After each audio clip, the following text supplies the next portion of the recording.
Power Me project in Trinidad and Tobago schools, an educational program promoting menstrual health, skincare, and body confidence. Launched on October 18th, the initiative includes workshops and interactive sessions led by health professionals, along with free samples of Kotex and CeraVe products. So far, over 3,000 product samples have been distributed to students at schools, including St. Joseph's Convent and Bishop Anstey High School. The brands aim to reach more schools across the country in the coming months. The National Lotteries Control Board is set to enforce new policies on December 1st, despite strong opposition from the Online Gaming Agents Association of Trinidad and Tobago, which threatens to shut down lottery booths nationwide. OGATT President Dean Prasad criticized the four policies, calling them draconian, and citing issues with banks that could delay payments beyond agents' control. The new policies include a $25,000 bond for reinstating machines after suppression, penalties for late deposits, and treating missed payments as larceny. Prasad urged NLCB to work with banks to prevent agents from being penalized for banking delays, giving NLCB a week to respond before potential protest action. Arrive Alive will host the World Day of Remembrance for road traffic victims on November 17th.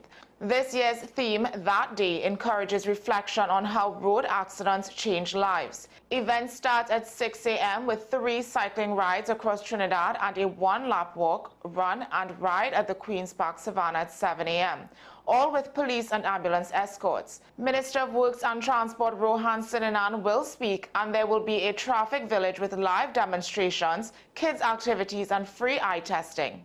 Arrive Alive President Sharon Inglefield called on drivers to reduce speed and adapt to conditions, noting a 6% rise in road fatalities and a 54% increase in pedestrian deaths this year. Well, that's news to the hour on WESN. I'm Naomi McNish. Thanks for watching.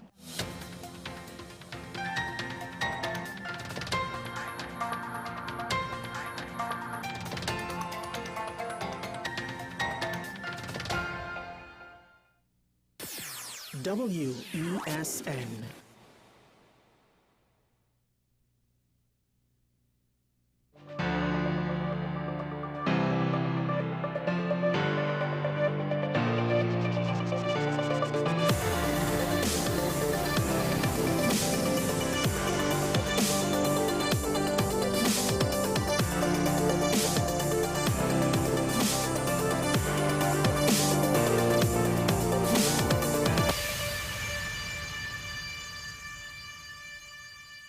Ongoing problems. It's a product of inertia that all societies have. Usually, it takes a lot to motivate a society, a government, the civilian population, authoritative body to do something, to make a change. You need some sort of tragedy, some sort of big incident to really move the needle in any significant way. Otherwise, expect slow incremental change or no change at all. Now, in our society, as we have been reminded this week, flooding is a thing. Also, water shortages are a thing. The irony, of course, which I have pointed out many times before, is that we tend to realize both things at the same time. Now, to some extent, as it was explained to me, when we have heavy rainfall, our water distribution system, or rather our reservoir and treatment system, can't necessarily compensate for all of the extra water coming down the natural waterways that may have extra debris, silt, etc. within them. But the water shortages I'm talking about is not necessarily just because of that, but rather ongoing situations that we experience some parts of the country on a regular basis, while other parts are flooding. Or in this case, while a water treatment plant is out for maintenance, areas with low water supplies are also flooding. And I will just point out my one observation that I have more than once. At what point will we make a change and adopt a strategy of proactively increasing our drainage, our canals, and maybe direct that water to new reservoirs. Serious upgrades of our water catchment and distribution systems. I think that kind of capital investment will go a long way. Now, change. Wesn Duke and others in Tobago are criticizing the THA. They're changing their monetary plans. They're maintaining expenditure levels from last year to try to save money to then now, after conserving some resources, then they could try and further develop Tobago's economy. And the question is, why are they looking to control expenditure now? That's what's being asked by both Wesn Duke and Dr. Soyafat Angus. And I would argue that's a reasonable question.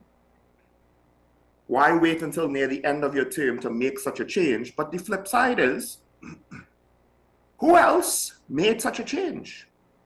The government is doing it, but they're not even saying that's their philosophy. And then what they intend to do, right, with the savings. So the THA is hoping to utilize economies of scale to negotiate better terms in order to get their dollars to stretch, as well as do some budget tightening, reducing expenses on minor equipment and promotional activities, etc., etc. A lot of these minor things add up. And then I would assume, hopefully, they will save up some money and then could do some major projects. There's a bit of a philosophy behind it that I could agree with, at the very least, because it's more than what any part of the country usually gets. It's dare I say, it might be the beginnings of a plan. And I hope that it comes to fruition, but I'm assuming, I'm giving them a little bit of the benefit of the doubt because it's going in a good direction. We have to wait and see where it eventually goes. I'm hoping that it turns out to be an effective measure. It seems, I think it looks like something that could be more effective than how central government is going right now, which is basically, let's not save anything, really. Change, major change. Another major change that is being considered is making it, well, putting an age limit, a national age limit, not allowing children an age of 16 from accessing social media. This is a response. Like I said, you need something big to push a government or society to respond. Well, bullying is believed to have led, can't be proven, to one young man's suicide. And the government is saying, we're going to do something about it. Cool. Here's the problem. We can't enforce or prevent underage drinking and smoking. We're going to prevent underage use of social media. We're going to police everybody's phones. We're going to police everybody's computers. I mean, we have fetes where underage people, they drink, they party. This is an open secret. So I would like to see how is this practically going to be enforced. And then on top of that, social media is not the only online platform by which young people communicate. If you take away social media, there are other platforms by which they could communicate. That's point number one. You'll have to ban young people from playing any kind of video game with a chat function. And then on top of that, if you can't ban it, if it's hard to enforce rather, even if the parents were to help, I'm pretty sure kids will figure out a way. Now, the Minister in the Ministry of National Security, Keith Scotland, is pointing to Australia, but doing a similar measure, I don't know if it, to be honest, if it's practical for Australia to do it either. And it will potentially force the government to start to look at our laws relating to the internet and set precedents that will affect other things, other uses, set precedents as to how the law can apply to social media. Are they ready to open this kettle of fish? Because one of the things with social media, and I'm not entirely sure if it applies right now to libel, But to what extent now will regulations, potential censorship, etc., potential political censorship? Because we have party supporters, not necessarily public figures, saying all kinds of things on social media. Usually they get away with it. And I believe at least on one occasion I've cautioned against that in the future. But now that the law is going to further step into the online space, precedent is set, we could continue. I don't think it's going to work though. Good luck with that. I really don't think it's going to work. They'll just, if they really want to bully, they'll just bully each other on a video game that they all play, because that's what age groups do. They all go with whatever is the current trend. Or they could just bully each other in real life.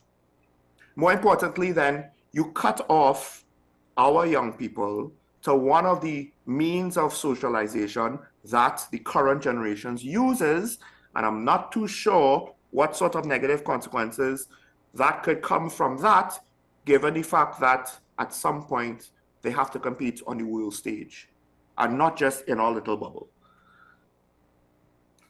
Major change happening.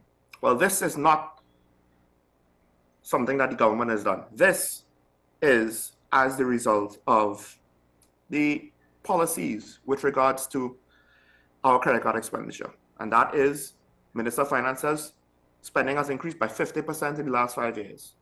That's because Forex is harder to find. It's basically that simple. Forex is harder to get in hard cash, so they'll use the credit cards, and because of that, the banks had to reduce the limits. It's not the bank's fault. Now, to what extent do you put it on government with regards to the management of the situation? That's up to you. Now, just before we take the break and welcome our guest, there's one thing I want to get to with today's Daily Review.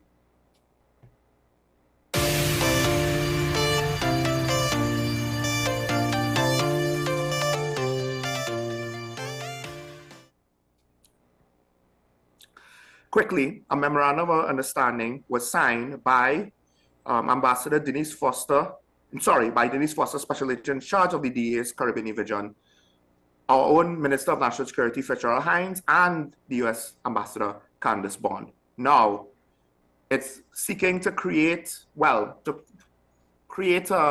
collaboration with our transnational organized crime unit, and it will turn it into a vetted unit that will receive intelligence as well as training with the partnership with the DEA.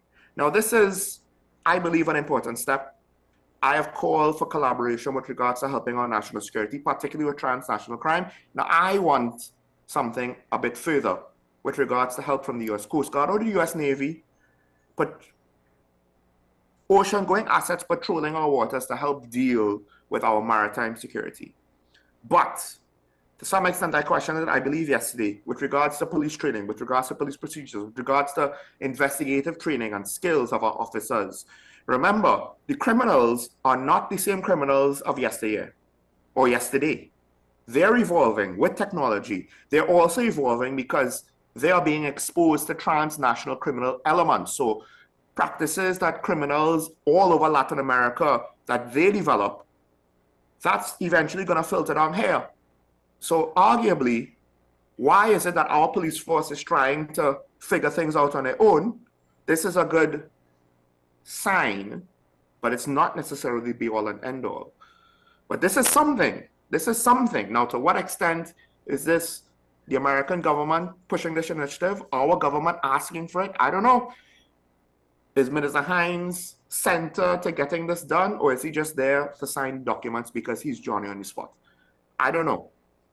But that's not that important to me. People might criticize this just because of Hines' involvement. I don't care about those kinds of thoughts. What I care about is to maybe see this initiative not only work, but hopefully be a sign of things to come and expands the concept of foreign assistance of our national security and law enforcement apparatus. Now, with that said, let's take a break. When we come back, we'll continue looking at the geopolitics of the situation.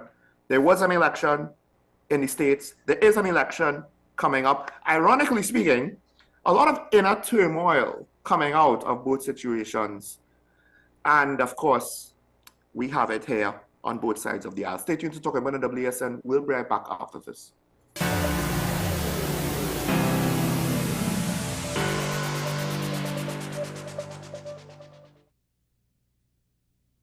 Do you need treatment for obesity or any related abdominal procedures? The community hospital now offers minimally invasive laparoscopic surgery done by an American-trained, board-certified surgeon with over 20 years' experience. Give us a call at 235-5479 for more information. The Community Hospital of Seventh-day Adventist, where good private health care is affordable. Transform your home with PCU Plus. From stylish furniture to the latest appliances, we have everything you need to create your perfect space. At PCU Plus, we offer fair prices and affordable financing options that are cheaper than hire purchase agreements. With convenient locations in San Fernando, Tobago, Arima, and our lifestyle showroom in Barataria, you're never far from the best deals. Visit PCU Plus today and discover why we're the top choice for quality furniture and appliances. PCU Plus. Quality you trust, prices you'll love. Visit one of our locations or find us online to start transforming your home today. SM Group International Limited, your solutions partner for the latest innovations, brands, and competent staff to meet your needs. We provide products and services in the following divisions: executive services, event rental and services, power and heavy equipment, construction and property management, food and beverage, aggregate and sales and distribution. Check out more on our products and services at www.smgrouptt.com. Contact us at 221-7445 or email at info@smgrouptt.com. We are SM Group International, your solutions partner.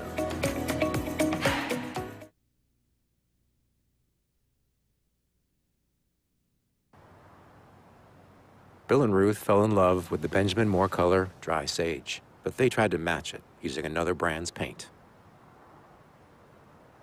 I mean, it's close enough. Almost identical, really.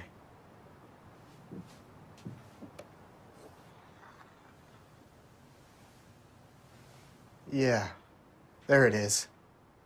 Never trust another paint to be a Benjamin Moore color.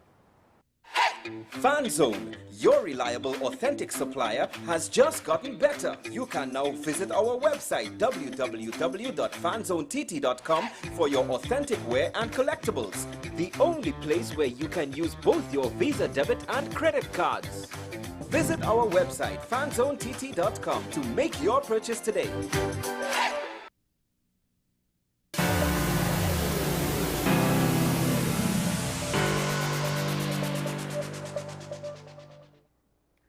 Welcome back to Talk About, ladies and gentlemen. Sean Michael Small here, closing out the week. And as usual, we have an ongoing conversation with one of our local geopolitical analysts, one of our local political think tank brains. And of course, there's a lot of politics happening in the Western Hemisphere. And we ourselves are ramping up to what may be an important moment in our nation's history, or might just be another election where the same old happens. Who knows what's going to happen? Because we just saw an election that, took, I think, just about everybody by surprise in North America. And the parallels that I am finding between the two situations, ours and theirs, are more than interesting. So to help break all of that down, I present to you, ladies and gentlemen, Dr. Shay Mohammed. Welcome, Dr. Mohammed. Thank you for joining us. Morning. Thank you so very much. What's going on?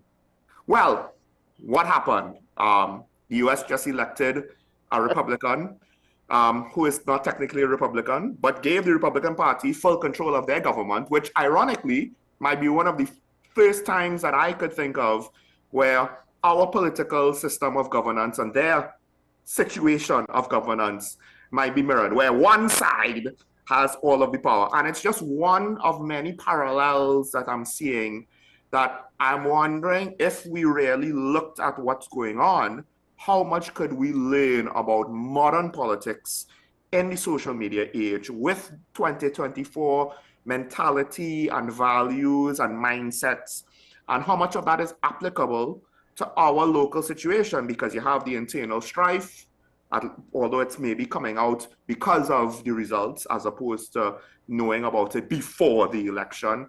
You know, you have party politics versus individual merit and names, and that's one thing I wish we could maybe learn from as opposed to just sticking to party. As well as other things, there's the whole campaign promises while still in power. That is something that I noticed is starting to happen and has been called out by one political hopeful who's currently a government senator, and I'll leave it at that. But before we get to the local situation, just what did you make of the US election? It was not surprising. It was always going to be one way or the other, and it was always going to be by a very thin margin. And to be quite Was it a thin margin? well, for all intents and purposes, for in running into the election, it was going to be a thin margin. The outcome of it was not a thin margin, right? Let's put it in. So there's this new term that we're using in political science, which and my colleagues that are using abroad, which is the fact that America is a multi-level governance system. Trinidad and Tobago, to a lesser extent, is a multi-level governance system. We just don't realize that we have a multi-level governance system, which should be in working, right? So I will come to Trinidad just now, but in the multi-level governance system, you have the federal government, you have the state government, you have the Congress, and the Congress that people don't realize is the Senate and the House of Representatives. And what you have happening in the United States at this time is that the Senate is going to have at least 52% of the persons are going to be Republican, 44, maybe 48, depending, because they're still counting a final number for those razor-thin margins that people have won states by. So in that regard, yes, right? So okay, and then at present, as of yesterday, they've confirmed that the Republicans are going to maintain the House by also a very razor-thin margin of something like 6 to 5 seats, right? Therefore, that's very thin. And there's also utterances indicating that there are two appointments by President-elect Trump that may or may not get through the Senate approval. That is Tulsi Gabbard and the Attorney General Gates, right? Okay. But then when you go down into the other level of governance, which is at the state level, and those persons who have run governorships, let's just take North Carolina, for example. North Carolina has traditionally swung completely red, with the exception of Obama within recent times, but they have a Democrat governor. The same for Pennsylvania, right? So those are where you see the differences in how things go quote unquote domestically compared to nationally. Do you find it interesting that because essentially two things happen: voters either voted for Trump and didn't vote for the rest of the ticket, senator, governor, whatever, or I would imagine in some cases this is possible. They voted for Trump, but they didn't necessarily vote Republican on other things. Like some states that voted for Trump, they voted for abortion rights in whatever their referendums called for, right? Some conservative states, and of course, like you're pointing out, the senators or the governors might be Democrat, whereas you know Trump won the state. So it's interesting how the voters were able to prioritize what they want and not necessarily be, oh, well, I'm just going to vote for this side. That's also an understanding by the voters themselves. The understanding of the difference between what will affect them from a state perspective. So they may not necessarily appreciate or have confidence in a Republican or a Democrat governor running their state apparatus, but they may have confidence in the national scheme of things, right? So I listen, before Pennsylvania was even called, and I was telling this to my colleagues the other day when I was out on conference, that I looked at my mother and I said at 10 o'clock, Pennsylvania had not even been called. I said, Mommy, we could call it tonight because Trump has won. And she said, but how could you, what do you mean Trump? I say Pennsylvania. If Pennsylvania had been won by the Democrats, they would have called it a very long time ago, and that's Yeah. it. It's gone. Party done. Right. The point at the end of the day, though, there's always a plus and minus to every government, every new incoming government, and obviously, the president-elect is going to choose persons that are going to be hardcore on his campaign policies. And what we are seeing for sure is that if you had any doubt in your mind about the immigration policy, there's no doubt now, right? And if you know that you are illegal in the United States or you've been staying for too long for comfort, do yourself a favor and get out of the United States and get out of the people's country and go find yourself somewhere else or go back to your home, right? So the other day, I was asked by another media house about what I thought in terms of what would I advise both our leaders here in Trinidad and Tobago, and this is simply it. This question specifically was based on whether or not the comment made by Prime Minister about Alan Chastity from the opposition leader of St. Lucia being tropical Trump, whether that might affected or has the potential to affect our relationship with Washington. And I simply said that no, at the time, President Trump was not president of the United States, and therefore it may have fallen under his radar because that's not something he would have probably been paying attention to. But now that the man is sitting in the chair, more or less come within the next couple of weeks, he'd be in the chair and back in the Oval Office.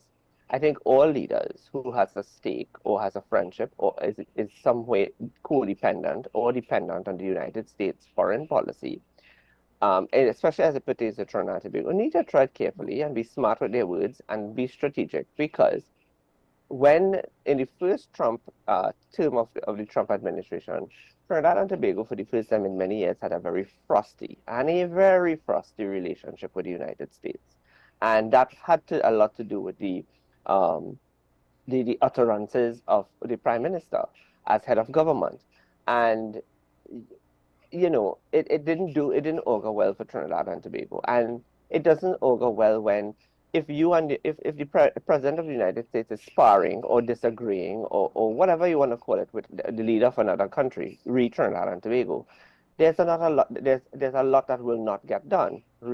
Dragon gas, the amount of persons that are allowed visas per year. Travel it becomes a hassle. Our foreign, well, let's not go down the route of foreign exchange, right? I think Minister Imbert is an absolute imbecile. I make no apologies for that. I think it's time for Imbert to consider retirement and maybe check and see what his mental faculties are like. Well, let's go to one of the parallels I find interesting, because essentially it seems as though America really did not want the incumbent. And despite what we're hearing now after the fact, because we've had Democratic Party technocrats and administrators and campaign workers come out and speak on various media platforms, including conservative media platforms, which I find very interesting, talking about some of the issues behind the scenes that the party is going through. But that said, while the campaign was going on publicly, it seemed as though people associated Harris and Biden as a continuation. I mean, that's what they did with Gore and Clinton. That's what they did with Bush and I believe Reagan, right? So George Bush, the first George Bush, right? The first George Bush, yes. HW. The one that I actually like, not HW Bush. Right. But the thing is, when Harris was on The View, and I think even the host of The View think this might have been her mistake where it contributed to the results. She was asked if she wanted to change anything, and she said, no, I can't think of anything. And it just kind of compounded the whole disadvantage the incumbent party has, even though you're changing the candidate. The technicality there is that, I mean, there's a lot of people, so you have to be in it to understand it. And one of the things that I was lucky enough to be was to be in a setting where I was able to have a conversation with other political scientists, political operators, political influencers in the conference. The strange part about it is that a conference having taken place from the day after the election onto the weekend, right? So we had a lot of was that intentional, or did it just happen that way? It was I assume coincidental. It was completely coincidental. Because I mean, everybody knows the date of the American election. So how is that a coincidence? But okay, I'll roll with it. Because the strange thing about it is we already know when the next conference, when our conference next year is, and where it is already, right? So when in the conversations that we had, is that what people don't realize, and I think Americans and others don't realize, is that when you're the vice president of the United States, you are simply the vice president of the United States. You are there in case of emergency. You are a contingency plan. So to put it a different way, you are not the second most powerful person in the world. That is maybe one of the secretaries in the cabinet, but that is definitely not the second most powerful person in the world. Might be the prime minister of England or the president of Russia or the chancellor of Germany. Right? In the American government, even the vice president is not the second most important person in the government. The second most powerful person, if you look at it from an operational perspective, is really the Secretary of State. Right. Okay. Right.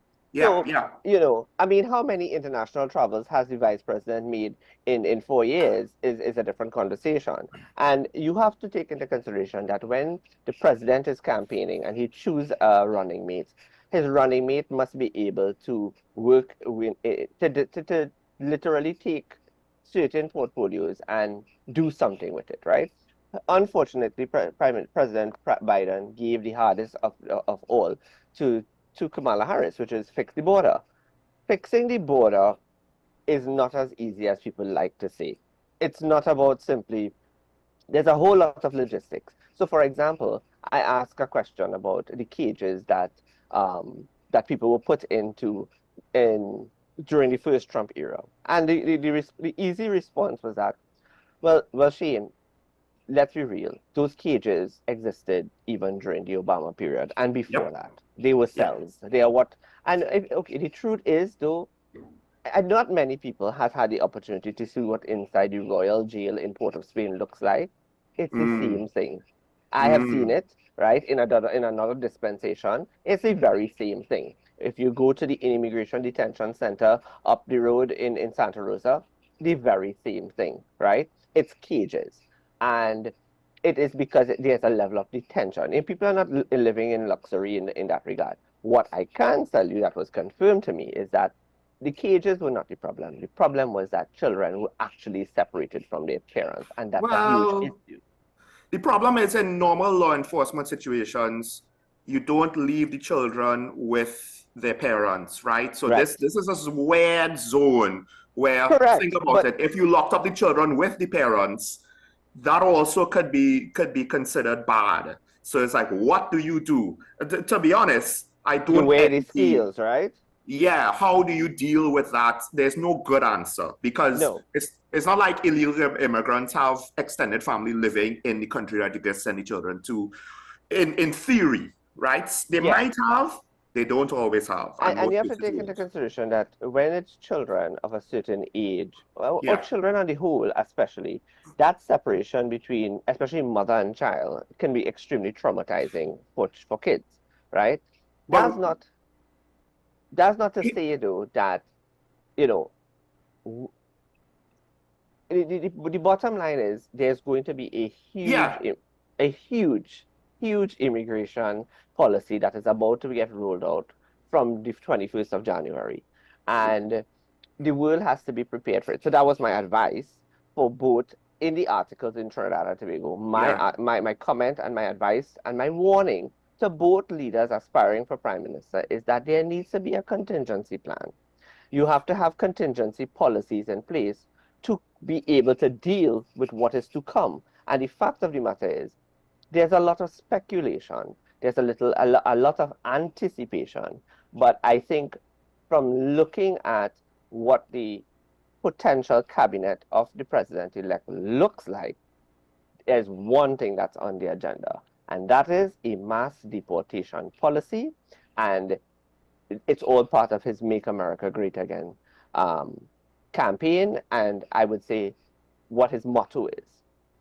Now, for the Democrats, at least for this iteration of the Democratic Party, immigration, I don't think was seen as an issue that Republicans made it to be. And that's the thing. The incumbent, I think you pointed out, Kamala Harris was directly in charge, even though she wasn't technically given the borders title by the administration. She was put in charge by the president. And that track record, which might be slightly unfair because we don't know to what extent, she might be in charge, but then budgetary resources and all of that, like you're still being kind about budgetary. You see, it but all comes down to. My point is, I think the Democrats didn't necessarily want to campaign on that. They wanted to campaign on abortion rights, and Trump is bad. But it seems like the voters are like, hold on, your track record on this issue, we want to stick to that. And could this be a lesson for our government to be like, listen, you could try and spin things as a success all you want, but a lot of analysts are pointing very simply that Americans, it all came down to, I can't afford cost of living. And in TNT, despite the fact that they want to say inflation is low, look how good it looks, inflation is low. My argument is inflation is low because we don't have the excess money to drive inflation. That's why it's low. It's not because of some great monetary policy that magically solved the problem that nobody else could solve in a way that we magically could solve it. And people, I think, are feeling the crunch, and you could spin all of these successes that you want. The common man on the street only cares about, can I afford my food and my rent and pay off my basic monthly bills today? Or do I have a problem?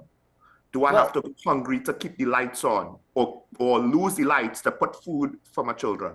But one of the things, the incumbent has that, right?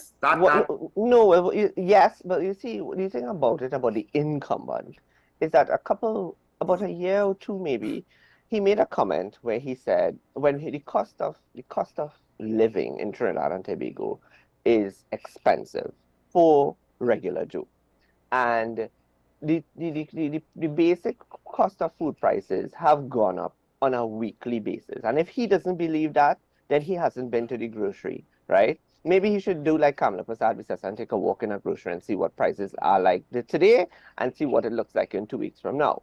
But the thing is, he said he did not have control over the private sector. That's a lie. That's a blatant, absolute lie. That you cannot. When you tell a group of people that the government does not have control over the private sector, that is ridiculous. Because if there's a political will, you can have a conversation and you can bring stakeholders to the table and have a discussion and say, listen, the cost of living is too high, and the cost of import, and the government is in charge of import duty and import taxes, and that is a trickle-down effect. The cost of the amount of things that the amount of items that companies are taxed on by virtue of import and customs duty and all of those things trickles down into what it costs on the shelf. Because at the end of the day, whatever is spent on importation has to be made up by those who are purchasing. So therefore, our purchasing power as citizens are diminished. I am not an economist, but that doesn't take a lot of common sense for somebody to know that. Isn't it fair to say in this country, I've heard the term, we're a trading economy or a trade market economy. We're not an innovative economy. Definitely, I don't think we're a manufacturing economy, despite our petrochemical sector. And there are people who will disagree with you on that and say, oh yeah, no, we manufacture. And you manufacture what? And to what extent? Well, that's the thing. We are dependent on imports for food. Now it's 7 billion. It seems as though, because I think our private sector is so risk averse or lazy and lacks innovation. Am I right to say this? I have this assumption: government leads and the private sector follows. They have to.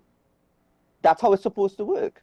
No, but like to the point where our private sector is not even actively trying to seek out new opportunities to earn a profit domestically. Internationally, yes, let me ask you but not domestically. Why would I do that? Why? What is their motivation, Sean? At the end of the day, what is their motivation to even try? It's easier for them to talk about, we've acquired X, Y, and Z in wherever, Ohio, outside of the United States. We've set up a brewery down up in Florida. We've acquired X, Y. at the end of the day, right?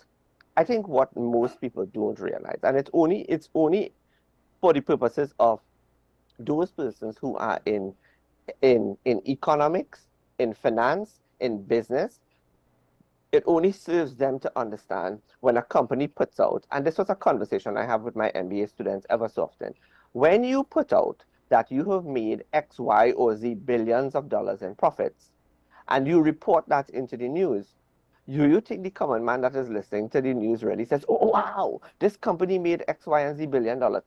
How does it trickle down? How does it touch and concern regular Joe who's getting up at 5:30 this morning to go to work, to make a living, to be able to pay his electricity bill, his water bill, his whatever, and buy groceries for his kids? We're coming down to December. How does that trickle down into how do families celebrate a reasonable Christmas and ensure that their kids feel happy on Christmas morning and on the days that follow? And then what happens when January 1st comes and we call it Guava season? How are they, what this government does not understand and the corporate entities does not understand is that how do regular people manage their money to the point where they feel comfortable? I mean, my students have spoken about becoming the working poor and that they're living paycheck to paycheck and they are degreed persons. So what about the undegreed levels of society, right? What about them?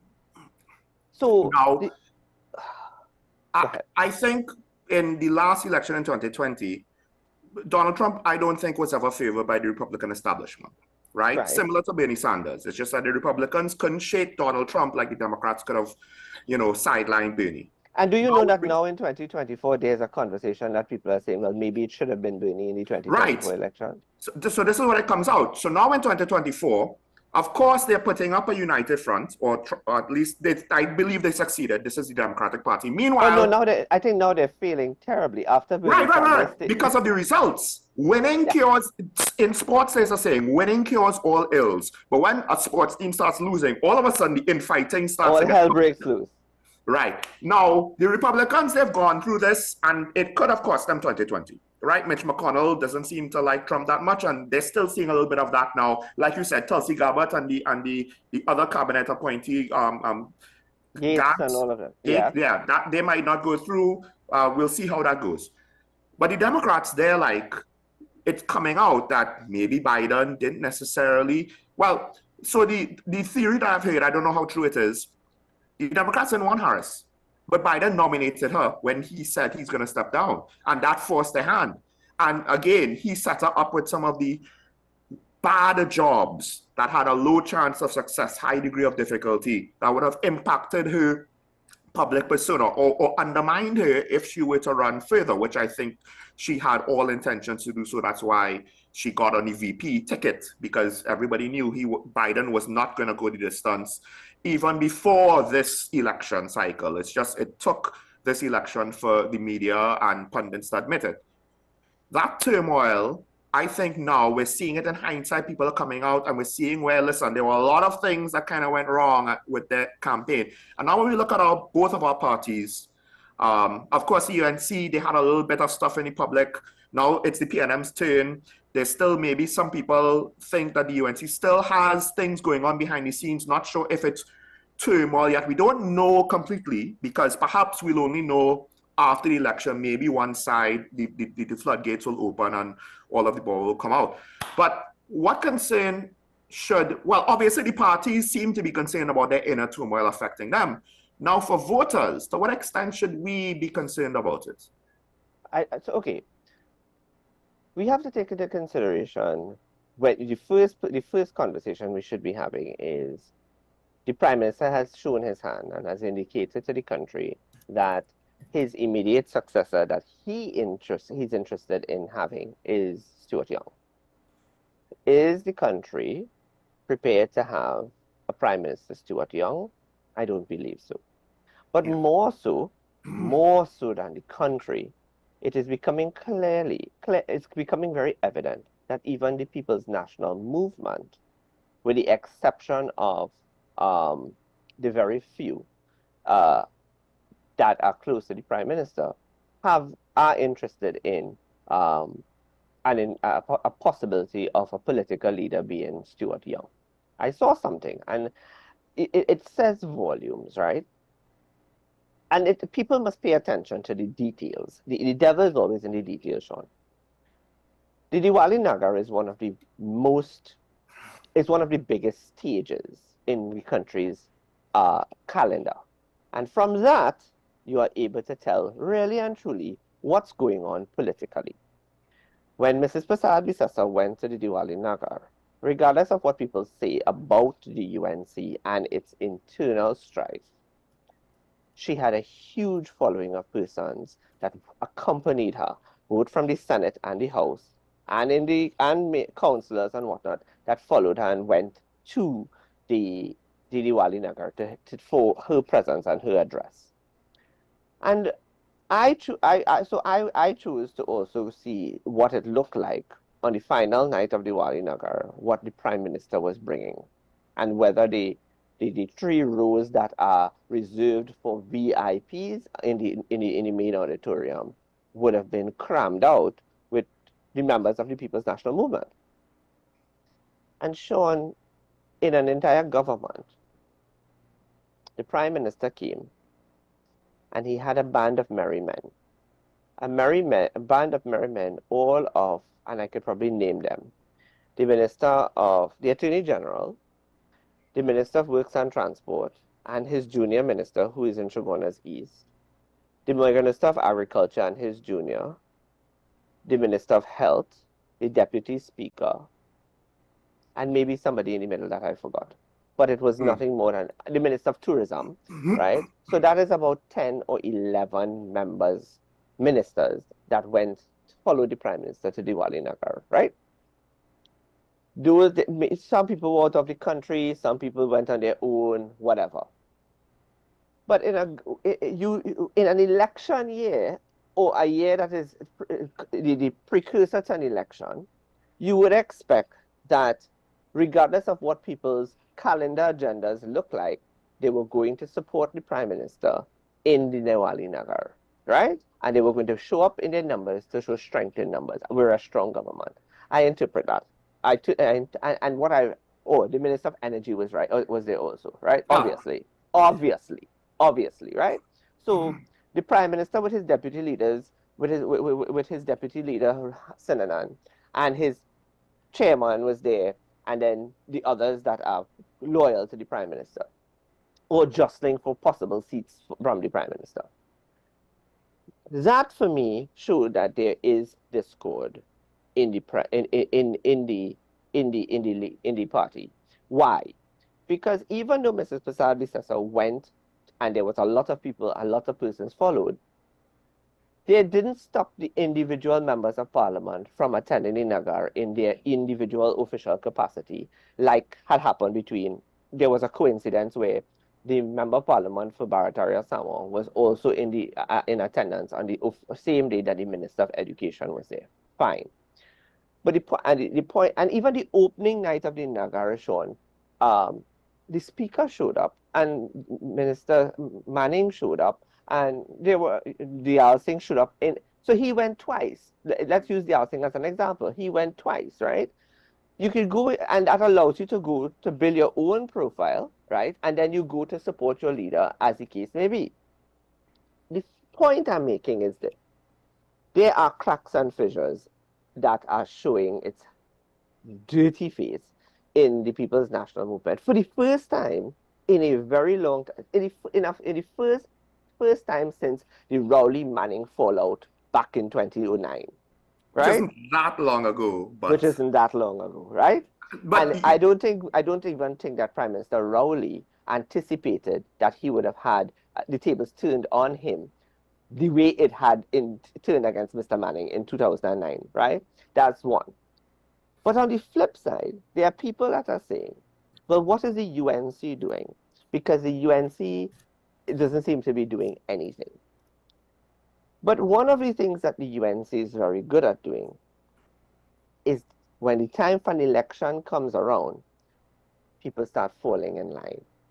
Because people start deciding, okay, do I want a political future do I not want it? If there's members of parliament have already indicated, okay, this has been my time, I've had enough, I retire it. Fair enough. There are others who are interested. Those who are interested may not necessarily be competent enough to form a government and to be able to gather the confidence of the greater population to cross over the threshold of 21. So there are hard decisions to be made. But those hard decisions are not only on the UNC, those hard decisions are also on the PNM side. Because here you have, in Laventille West, which is one of the strongest holds of the PNM, you see a huge division taking place where the people of Laventille West are saying, oi, hold on, we took Fitzgerald Hines for 10 years. We're not willing to take Fitzgerald Hines for another 5 years. We want brand new, young, and energetic, and somebody who tells a story on behalf of the Laventillians and the people of Laventille West. And that is what Kareem Marcel represents, right? So when I was asked about why Kareem Marcel, I said because Kareem Marcel is a success story that role models for any young person coming out of Laventille East or West or any depressed areas or quote unquote depressed areas in this country. So what does all of it tells us? One, that what the caliber of your campaign. So I saw something last night where Democrats asked the question if they are too politically correct. On one hand, yes, maybe they are too politically correct. I think going into an election for UNC versus PNM, being too politically correct, knowing when to be, no, I should say this. Let me rephrase this. There's a there is a limit. There's a limitation to being politically incorrect, yes. Right? There's a limitation to being politically incorrect. And if we can maintain political banter and political peaking that does not attack people's personal lives and does not inappropriately attack people's character, but we can still show a level of Trinidad and Tobagoan peaking that is exciting and entertaining, but at the same time is mixed with a level of sound policy agenda discussions, then people are going to be paying attention. Now, your question might then ask me, well, what about the third parties? And my answer to that is, well, what about the third parties? Well, I want to go back to a point, because you pointed out to the Navali Nagar cultural event, which I think is interesting because the American politics just concluded, and right now they're looking at podcasts, social media, but more importantly, cultural issues as being a driving force of that election. Now, what those of you who follow Face of Sports knows, I go on that show once a week during the NFL season. And one of the things that I've been talking about this season is the culture of some of the best teams right now in that sport, in that league. They have great culture and the teams are able to perform well. The thing is, I'm looking at, well, right now we have more to talk about on the PNM because the UNC seemingly have been able to kind of stabilize their situation, at least for now. But with regards to the PNM, we could look at what Mr. Rowley did to undermine Mr. Manning, and how we're seeing parallels down to NH International's head, you know, saying similar statements in both situations. And I mean, I guess you could argue in both parties, right?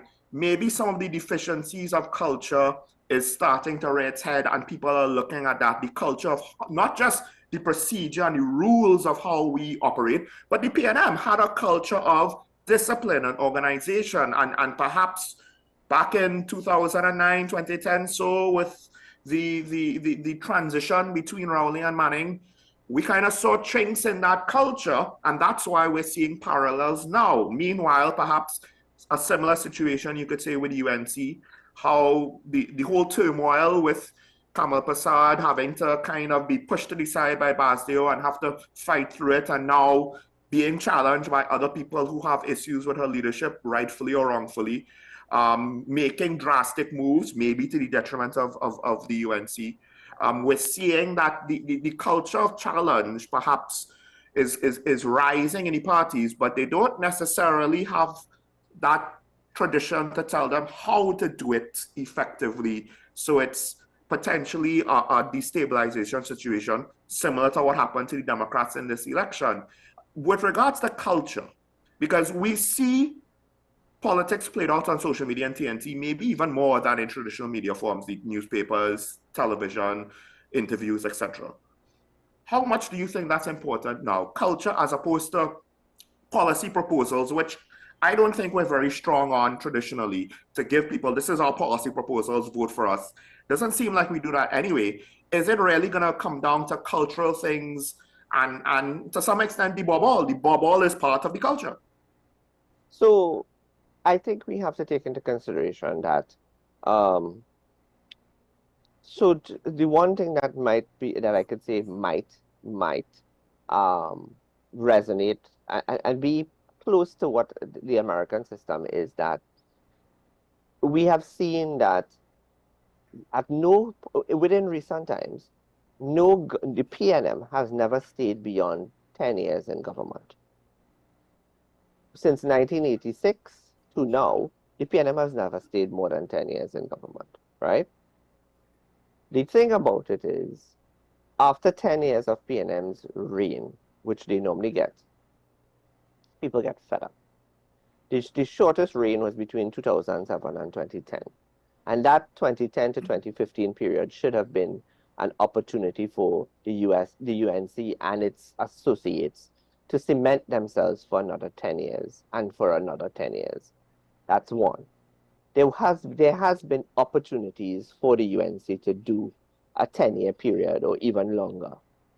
But it comes down to when you get too comfortable in office. And that's what is happening now with the PNM. Everybody's gotten very comfortable in office.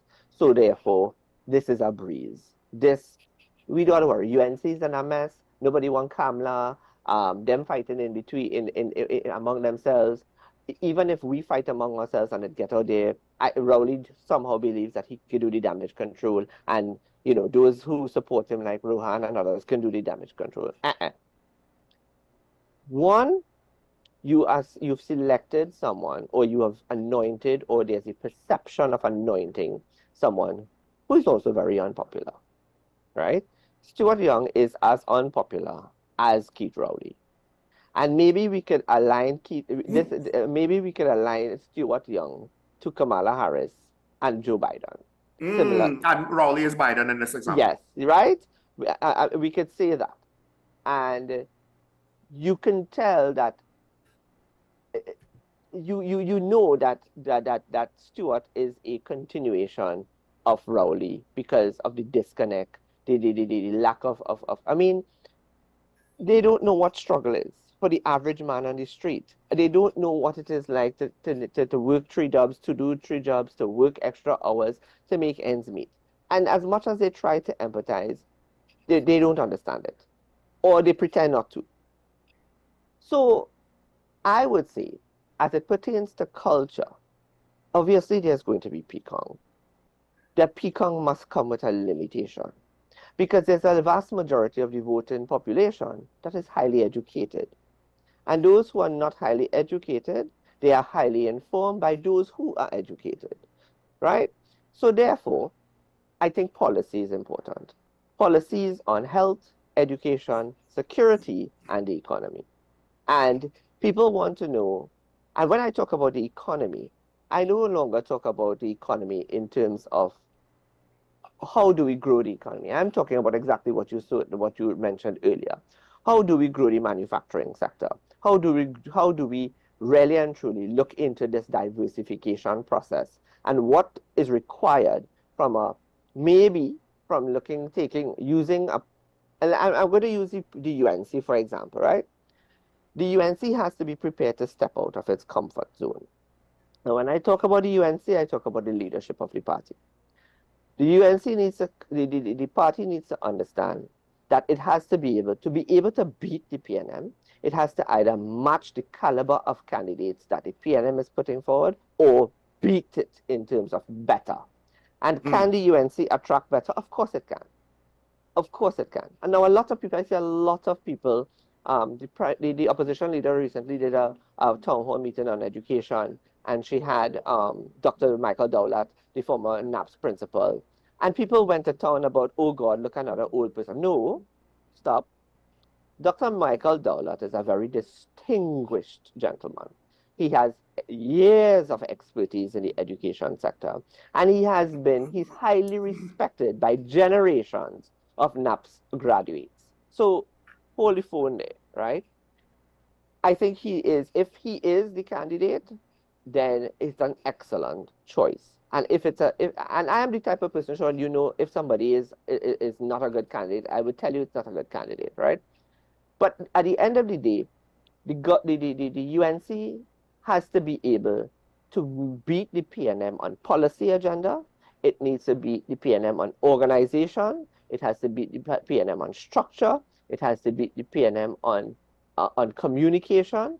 And the UNC has to be able to beat the PNM in all of those categories. They need to be able to step out of their comfort zone and show that. And I'm not doubting that it can happen, right? I'm not doubting that can happen. One thing I always tell people is that you don't underestimate Kamala Persad-Bissessar in general election mode.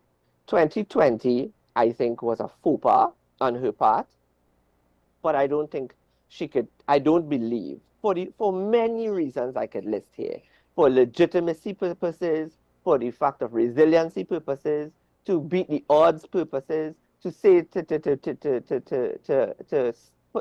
say no to the naysayers perspective, everything that people are possibly saying, down to the fact that they have gone down the route of saying, well, they believe that she has 3 toes amputated. The bottom line is, you don't underestimate, just like people underestimated Trump, you can't underestimate Kamala Persad-Bissessar, because Kamala Persad-Bissessar is, yes, the leader of the UNC, but that's not to say that there aren't persons who have brilliant minds and strategic thinking that could sit down with the lead, just like they did with Donald Trump, sit down in a room and say, this is what you have to say, this is what you cannot say, this is what you have to do, this is what you cannot do. The importance of the political leader.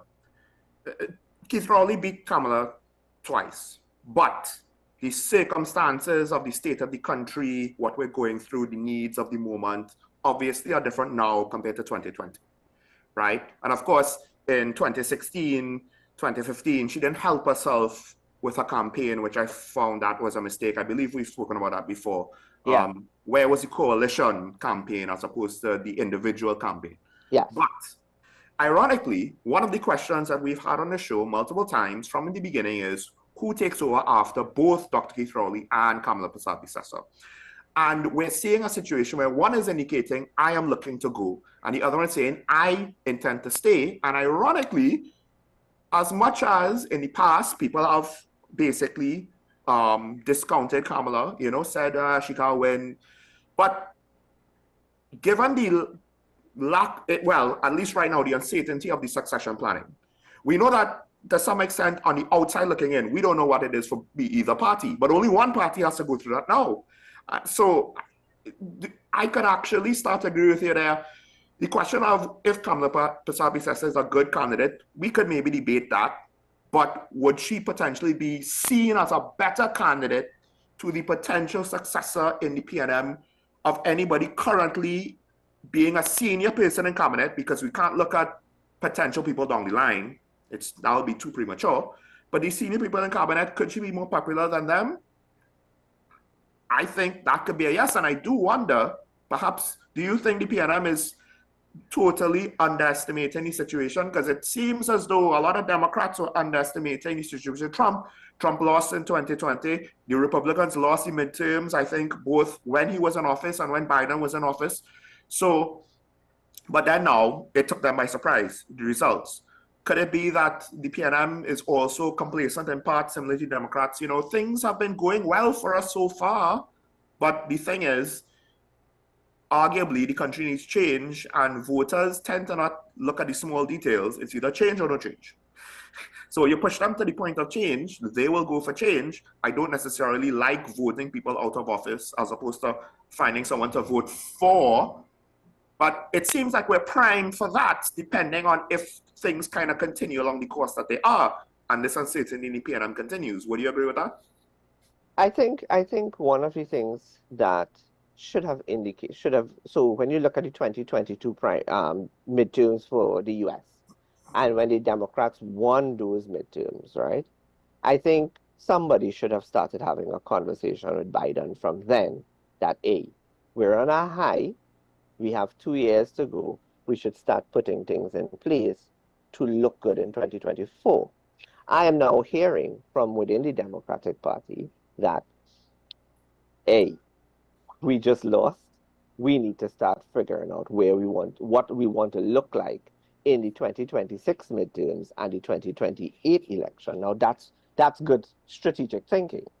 In terms of Trinidad and Tobago, the Forex issue is literally crippling us. And we have a man who is headstrong about his position. Now, I listened to Vasan Bharat the other day, and Mr. Bharat spoke about he doesn't believe in the devaluation of the dollar. That's the one thing that he agrees on because of the many ramifications, trickle-down effects that it's going to have, the crippling trickling-down effects it's going to have on the economy and on the population. And I agree with them on that. And according to Mr. Bharat, he said that's the only thing that he agrees with Mr. Imbert on. Fair enough. Then we have Dr. Khan, who's been talking for the last couple of weeks, several weeks, he's been talking about how we can look at the foreign exchange issue and the policies and the frameworks as it pertains to foreign exchange in Trinidad and Tobago. And then there are people will say, well, Fuad Khan is a medical doctor. What does he know about economics and finance? Well, the truth is that while he is a medical doctor and a surgeon by profession, he has other degrees that are business oriented, and he also has a business mind because he's also a business owner or part thereof, and therefore he understands that, right? So when you have, and there's these talks of these fellas coming back to the UNC, and people would roll their eyes and say, well, where's the young people? Well, wait, hold the phone. That's not to say that there's not going to be young people within both parties. We've seen it with the Kareem Marcells, right? But the thing about it is you have to have a high measure of balance in an incoming government. People will say, well, we need new faces, we need new faces. Yes, you do need new faces. I agree with that. But at the same time, as much as you need a lot of new faces, and I'm talking about the UNC, right, in this instance, you also need a high level of experience that is going to balance off, right, the governance framework so that there would be a core group of persons who have been experienced in governance, has been experienced in parliamentary practice, has been experienced in government policy and cabinet responsibility, so that they can mentor the young ones, like was done in the administration of Rowley in 2015 onwards. Now, Tollett, go ahead. Go ahead. You also have to take into consideration that this, like any other race, any other competition, this is a competition. An election is a competition. Regardless of how you see it, there is a finish line. And one grouping of people must get to that finish line first. How they get to that finish line is a very important thing. It speaks to communication, dialogue, policies, blah, blah, blah, blah, blah. What they look like when they stand on a stage, what they're or every single aspect of it, and aesthetic of it is important. And we haven't even talked about how important the Tobago aspect is. Because now there's a discussion that is being being spoken about by the PNM about Tobago's autonomy.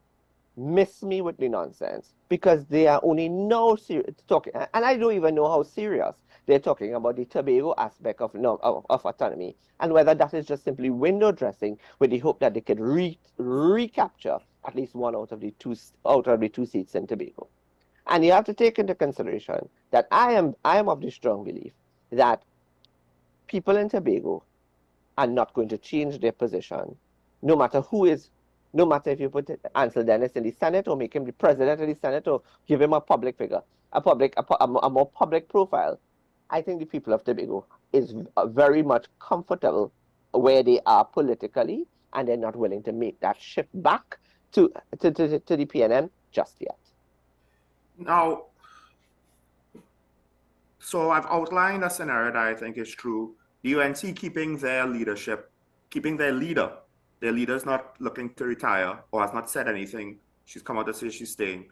It gives them a stability that the PNM might not have, you know, assuming that, you know, everything that we see is as we're seeing it, as we're assuming it to be.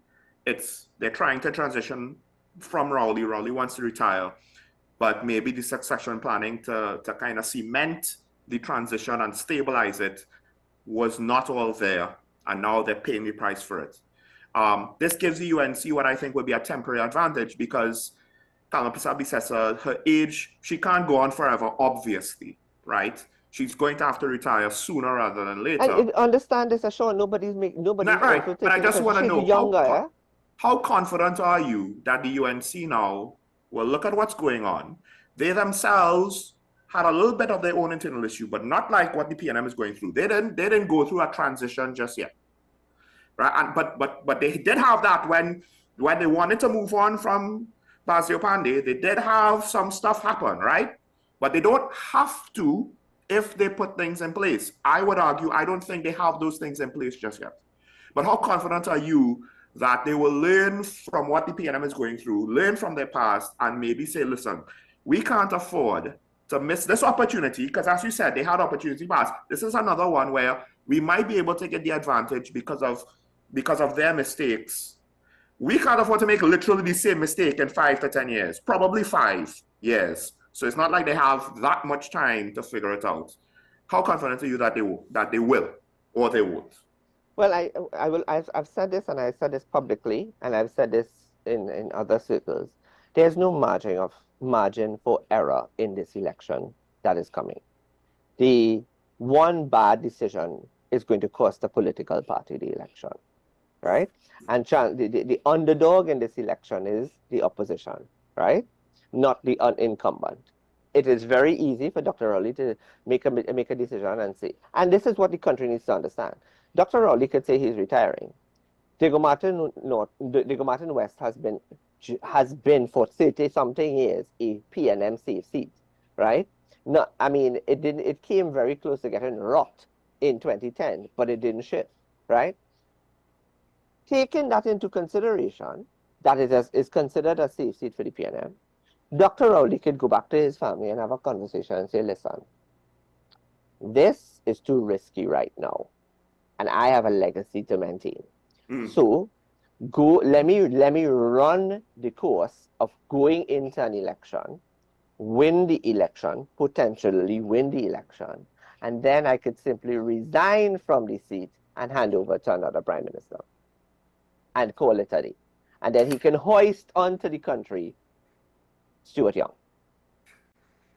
I have a problem with that. I would have a major problem with that. I disagree with Kamala Harris being the nominee because she didn't go through a primary process, and now we're hearing pundits say that might have been bad. That might have been bad, right? People didn't like that. I have an issue with that, but it would be legal. Do you think that the country, I mean, could that maybe do long-term damage to PNM? Or perhaps there might be a way, maybe if he doesn't retire right away, but he maybe takes a couple of years, puts things in place, then could it perhaps be, well, I think if he retires right away, it's unethical, but if he takes time. I don't think he wants to. I think Dr. Rowley has made up his mind. And I guess, so you would know this, Sean, making up your mind and putting things in place to actually walk away from active politics, and especially leadership in politics, takes a lot of soul searching, a lot of decision making, a lot of family consultation. It puts into perspective, what do you want for yourself in your later days? And if I'm not mistaken, the Prime Minister just turned 76 not too long ago, or 76, I believe, right? Or 75, whatever one. And I think that is, in his mind, he had already envisioned that I'm turning 75 or 76 just before an election. I can call it a day. I've served 2 terms as Prime Minister. I've made my mark in the history books of Trinidad and Tobago, whether good, bad, or indifferent. I good. And I've also done what he's also done is he's achieved the major feat of being a 2-time Prime Minister, 2-term Prime Minister for the People's National Movement. So that's already in the books, right? Yeah. The country needs to understand what I just said. Do not take God out of your mind and believe that Dr. Rowley, knowing that there's strife within the PNM. I mean, when you have Jennifer Baptiste Primus, who was extremely loyal to Prime Minister Rowley, I mean, come out and say, hey, this is nonsense. We're not letting this happen. I don't agree with this. It's totally different to hearing it from Robert LaHunt, right? Yeah, right. Note that you have not heard the Prime Minister lash out at Jennifer Baptiste Primus because she sits on the General Council. And if he was to lash out to her like he has done with Robert LaHunt, there would be a whole different dynamic of bacchanal going on in the PNM. As it pertains to Prasad Sessa, there's no margin for error. There are some serious changes that need to be made, and the country is looking at her and to her and those around her to understand that there are people within the structure of the parliament right now. If they go back, the UNC is done. That goes without saying. People, they need to upgrade their slate. They More have to than run upgrade. their perfect campaign. They have to get it right. They have to get it right. There's no ifs, ands, or buts about it. And the people within the party needs to understand that they've been given an opportunity by the leader to serve for 5 years and to show their competence and their capacity and their ability, and they have flopped. They've not delivered. They've been a bunch of failures.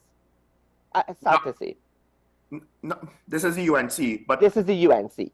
There's only a small grouping of persons, and when I say small, I mean minuscule grouping of persons within the UNC that has carried the opposition for 5 years. That can work again. Now, back to the PNM. Besides Dr. Keith Rowley kind of delaying his retirement, do you think, you don't necessarily have to come up with the means, but do you think there might be a way where if they move aggressively and with haste and urgency to right the situation, to kind of settle everything down before we turn the corner into, like, say, March 2025, April 2025, where now, at some point, keeping the election date close to the vest is not going to work because we're running out of potential possibilities. So it's getting closer and closer from the horizon. Do you think that the PNM could, if they really have a heart-to-heart, a soul-searching moment, to come together, a players-only meeting is a term in sports that we could use here, to right the ship? Or is this a situation where the culture, the slight fractures of the past are now kind of widening because it's too open and you have too many people that have similar ambitions and they're not necessarily going to sacrifice themselves to put the party first? Because a political career is longer than you think, but it could also be shorter than you think. Dr. Rowley only had two terms. That's more or less it, right? I don't know if many politicians are willing to sacrifice themselves, because that's what it might take now to kind of deal with this situation where not everybody is seeing eye to eye. Do you think it's possible, or you're not holding your breath? No, listen, I think when Dr. Rowley makes a decision about certain things, he's headstrong about it. I mean, Mr. Manning said that, right?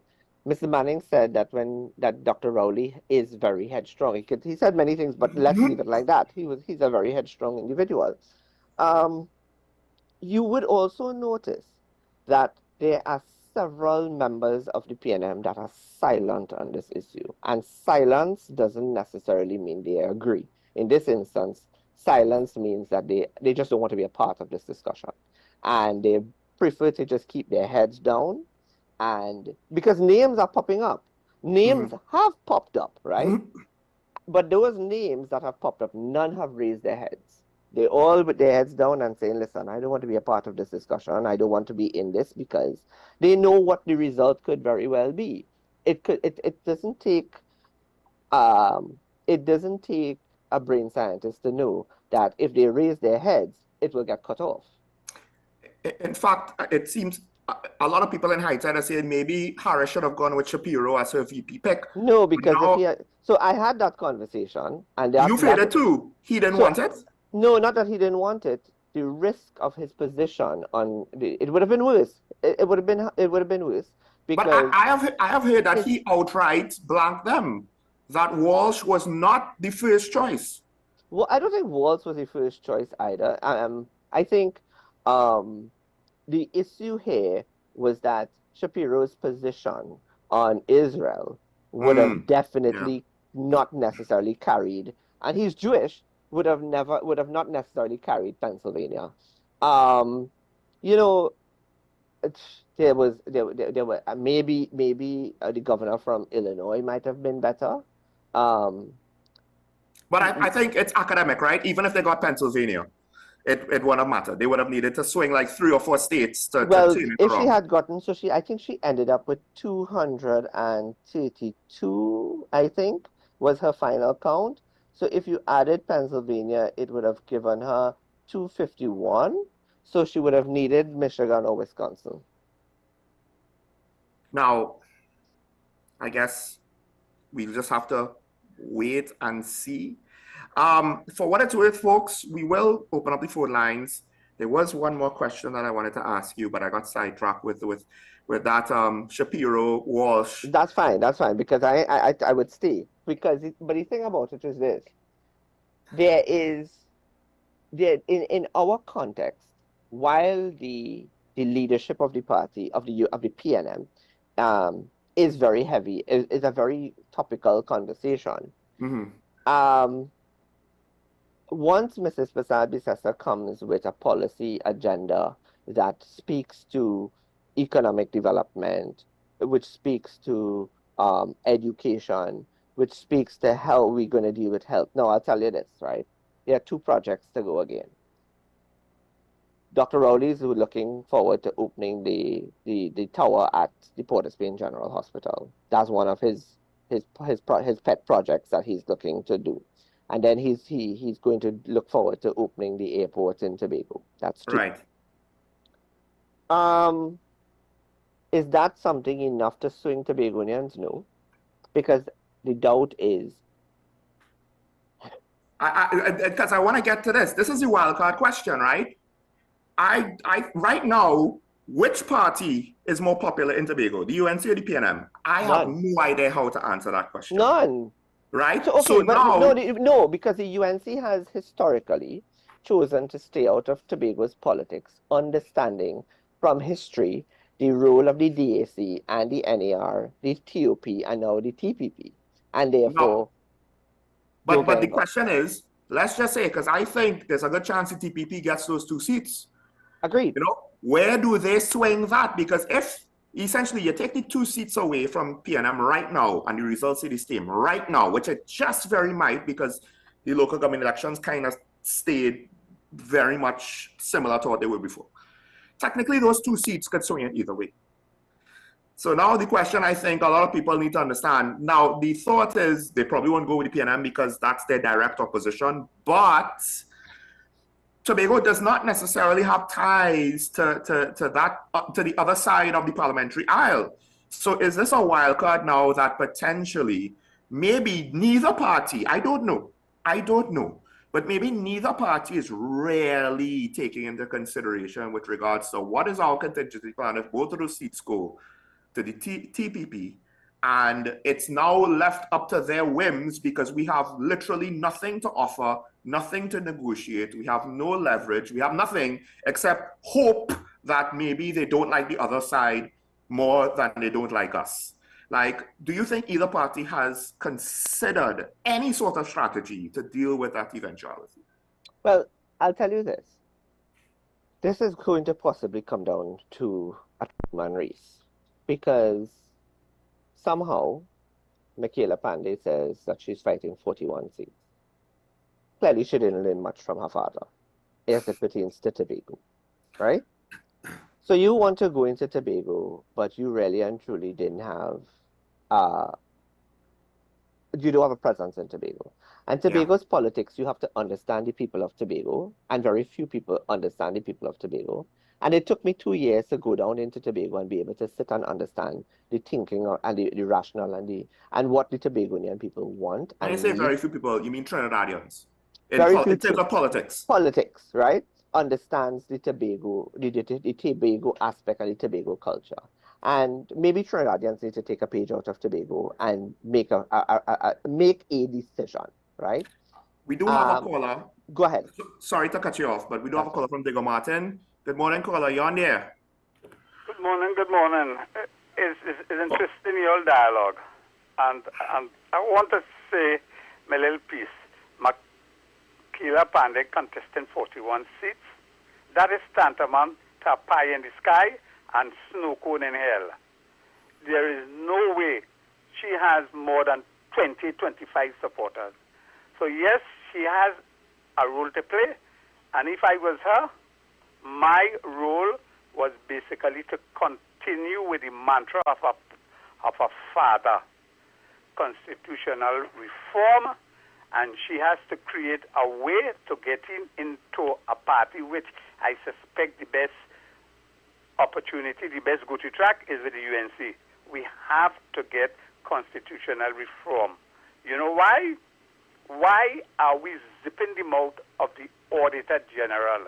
She's a public servant, and she cannot say anything outside her guardrails. The opportunity for her to tell us how our finances are, to tell the people of Trinidad and Tobago, to tell the IMF, to tell Fitz and Standard & Poor's, hey, this is our finances, and we have a credibility with our finance minister, we have a credibility and integrity with our attorney general, etc., etc. It's by coincidence somebody sent me the utterances of Patrick Manning 12 years ago during the coup. And it's the first time I've heard it, when he went on a platform and he said Winston Dukaran was an agent of the Muslim and Abu Bakr. And I say we in Trinidadian are stupid because 12 years after, that group, that leader, his son, was being screened by the PNM for Port of Spain South.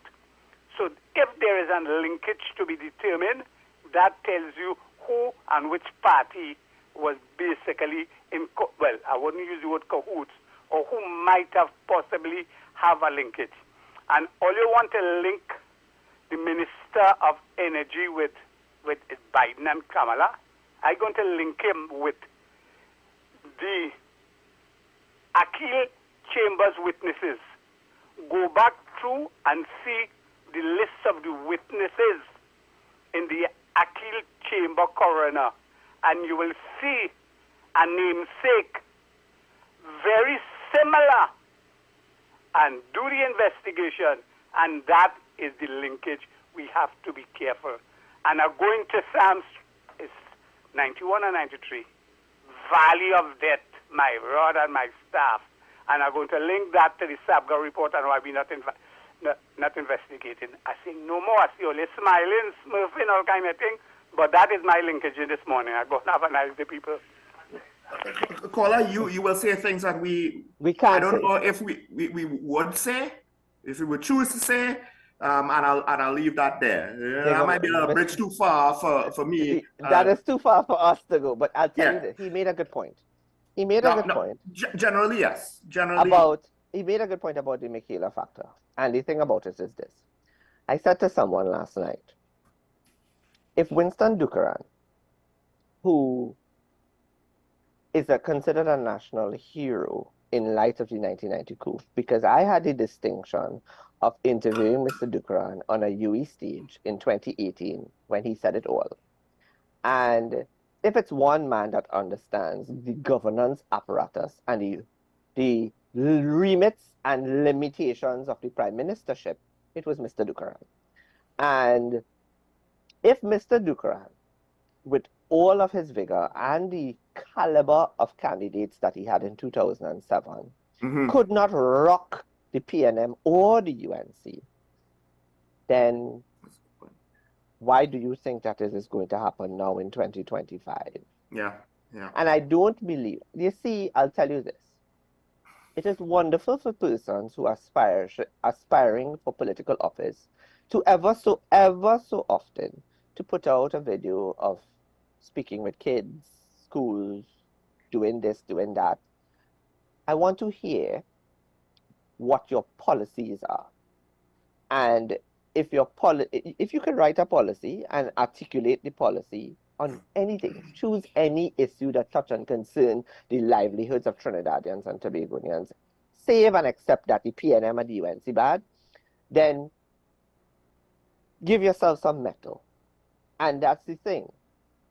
There are so many people that have said the very same thing that the caller has said, which is Michaela Pandey should make an attempt to go back to, or to make amends, or something of the sort, to the UNC. My question is, to what end? On the part of the UNC. For just simply giving Michaela Pandey a space because she's Mr. Pandey's daughter, for simply giving, you see, there's a similarity to be drawn here. If Michaela Pandey were to take a page from Brian Manning's book, just maybe, the UNC would have probably, or may give her consideration. But Brian understands politics, and he understands his role, and he understands how to work this thing. And he has done it really well. That's why he's in the PNM, and that is why he's in his father's seat, right? And he is not rocking a boat. He's not rocking a boat. His name has surfaced, Sean, in many conversations, and Brian is just simply not rocking the boat. He's always going to sit around and say, I don't know what you're talking about. You see me? I have a seat to work with. I have a ministry to help govern. I'm doing my job, right? If and when the time arrives for if leadership is something that I desire, then so be it. But right now, the man is doing what he's supposed to do. My last question before we wrap, because I guess there's always a debate. You try to change the system from within, and in this case, it's not the government public service, but rather the political system, therefore the political parties, as two separate systems. You try to change them from within, or do you go after them from the outside? And you've made a good point. I think the COP might have been okay if they stayed the course and had long-term persistence and perseverance, but they didn't. They got rid of Mr. Dukaran, and it was not what it started off as. I remember seeing people in Cascade on the ground working for the COP. I actually have never seen that for the UNC. I've never seen that for the UNC in such a PNM stronghold seat. Now, do you think that at the end of the day, at least right now, because some people think you can't change it from within, but is that the best course of action if we want to see change? Because everybody complains, well, there's two sides of the same coin. But I don't necessarily see the population doing anything about it, whether going with a third party, one demanding change and how their preferred party operates. I don't see the public doing anything about it. And when people now end up, like what we see in America, Tulsi Gabbard was a Democrat, she went with Trump, right? When you either cross the floor or say someone in media, someone on the outside decides, I'm going to try in politics. What are you joining them for? You bad talk them. It's like, well, what do you want me to do? You stay on the outside, you ain't support me. I'll go on the inside, you dislike me now because I'm part of the enemy. Is it that that's the only way forward? Because I think we could do with both parties improving their stock, right? It will only be better for the country. But it seems like we don't always have the people who are better qualified on the outside wanting to join that process to go in. Well, in the case of Dr. Rowley, I think Dr. Rowley has established his legacy. Again, legacy comes to one, he was able to replace Mr. Manning. That's the first thing. And so he became the successor post 2010. He then was able to shake a government of 29 seats, diminish it down to 27, and still end up going from 27 to 23 in 2015. So one of his first highlights is he brought down a very he helped fight against, well, he did lead our opposition to fight against a very strong a government in terms of the number of seats that they held, and diminished them to 18. And then when I think the first term, people are still trying to figure out whether or not it's a good government. It kind of had a 50-50, kind of 60-40 good rating kind of thing. And then boom, he ended up winning 2020. And he was like, good, this is my second feat, which is my second accomplishment. I've made it to second term prime minister. There's many arguments that the government is going to make about the many decisions that they had, hard decisions that they had to make to stabilize the economy. Do I believe it? Not so much. Because at no point in time did the government show that there was strong measures of economic growth and development. And they had an opportunity. Yes, COVID happened, but clearly COVID forced every single administration in the world to think innovatively and out of the box. Did the PNM do it? I'm not sure that I'll give them marks for innovation. Were they able to keep us afloat? Yes, but the mechanism is how they did it. And how they did it is based on the hardships of the economy and the hardships of the country, of the society. The next thing then, therefore, is on the flip side, is Dr. Rowley is winding down. And I don't expect to see a lot of great things coming out. So you realize that Dr. Rowley's speeches have started to he started to taper his speeches, what he's saying, that kind of thing. He's out of the country, Stewart is acting. So he's literally telling the country, this is what is happening. And the PNM is pushing back. On the flip side, Mrs. Prasad-Bissessar has to decide what her legacy is. Okay, she's the first female prime minister and the first of many other things in the country. Okay, great. But at 72 or 71, she's younger than the prime minister. She's taken a serious beating from within the party and people like myself. I mean, it's quite simple. In a government, you always want the opposition to do better because they are the underdogs and they are the ones who have to beat the incumbents. And therefore, the challenge is always for the opposition to be better. And that's all. Our criticism, from political scientists to economists to sociologists to criminologists, it's always about the other side being better and showing a different hand. So in the next election, what is the legacy of Mrs. Prasad-Bissessar? What is the legacy she wants to leave in the history books of Trinidad and Tobago? She can very well be the comeback kid like Donald Trump, but she has to be prepared, like Donald Trump, to start listening to those who want her to step out of her comfort zone. She's going to have to start doing things differently. And there's a very important thing. Loyalty is not akin to competence. Loyalty could be a double-edged sword. And at the end of the day, loyalty to her could simply be for the purposes of what she could do for those who are perceived to be loyal and not the other way around, right? So at the end of the day, going into the next election, there's a lot of factors to take into consideration. What are the policies that they are putting forward? How they articulate those policies? The caliber of candidates that they put forward, what they look like. It has to be a huge transformation, a huge mixture. You're going to have to return some serious stalwarts in the party for the party to maintain serious seats. Because, one, let me give you one example. I am not saying that Saddam Hussein in Barataria Sangwan isn't a bad MP. And I'm not saying that he has not shown himself to be someone that is growing in the politics still. Do I believe he can beat the vice president of the Senate in Barataria Sangwan? No. I don't think so. And therefore, I think that changes have to be made in that direction. And there are other seats that I can call where the PNM has put some strong candidates in marginals.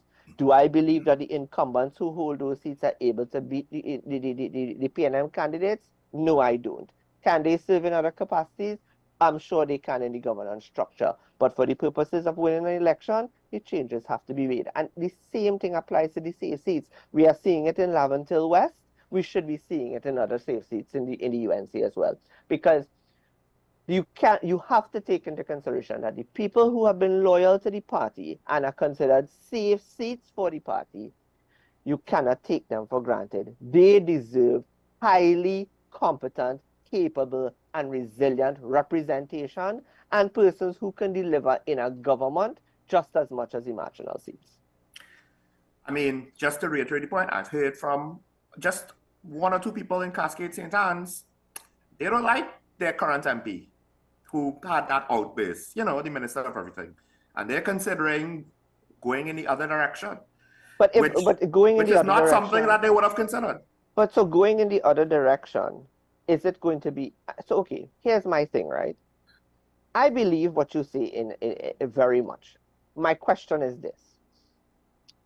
Going in the opposite direction, does that mean that if the party puts a really good candidate in that seat, that the UNC is, that those people who are saying that they are going to go in the other direction are going to go in the direction vehemently so to topple and teach the person who is the incumbent a lesson?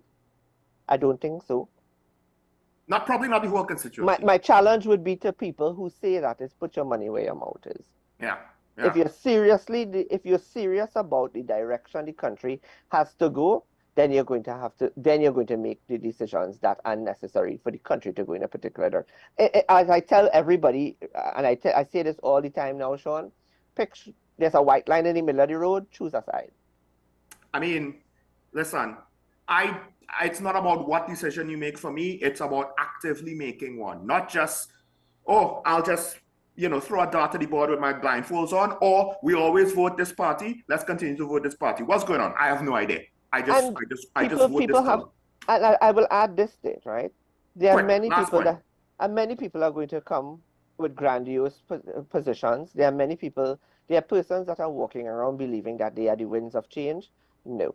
That wind of change is, the current winds of change are either going to take us east or west. They're not going north or south. Well, I can promise you that I am merely a wind of hot air. That's what I do on a daily basis. So with that said, thank you to our caller. Thanks, Dr. Mohammed, for joining me for a long, expansive conversation. That's and right. Believe it or not, we probably could go longer, but we can't because we are way over time. Don't miss 10 Questions with Andy Johnson coming up next on WSN at 10 a.m. And of course, to close out the show, make this weekend a good one, as Mr. Shah would always say. Remember your allegiance to the Republic first, above all others, except also to each other as fellow human beings. And remember, it's nice to be nice. We'll see you next week. Bye-bye.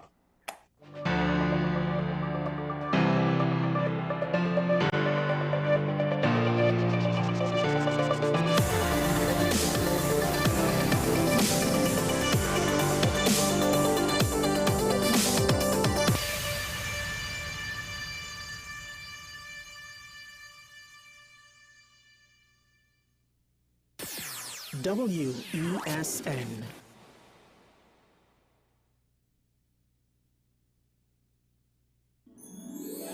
This holiday season, bring the magic of Christmas home with WESN's Joy of Christmas.